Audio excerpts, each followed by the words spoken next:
As you work through this question, pause the video so you've got a chance to answer it yourself, and then check back in with the video to see how you got on.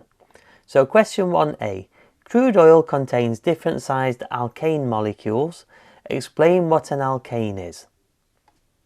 So for this one, we need to say an alkane is a hydrocarbon made from hydrogen and carbon atoms joined together with only single covalent bonds.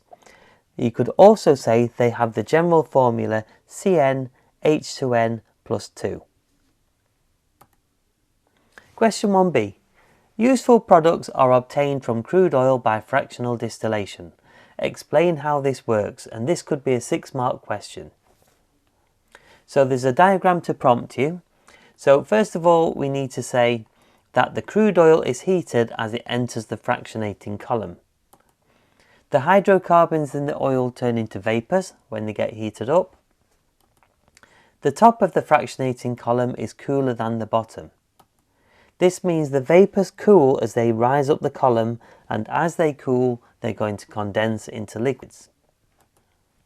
The short hydrocarbons with the lower boiling points condense and exit near the top of the column. The long hydrocarbons with the higher boiling points condense and exit near the bottom of the column. If you're finding this video useful, please do hit the like button. Question 1c.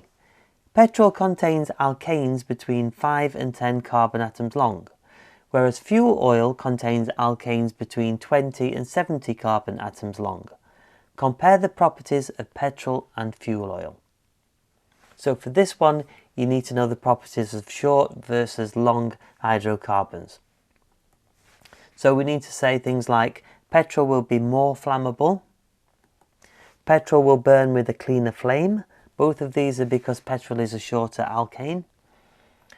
Petrol will have a lower boiling point, and we also say petrol will be less viscous. So also, if you're not already subscribed, make sure you hit the subscribe button so you don't miss out on future videos. Thank you for watching.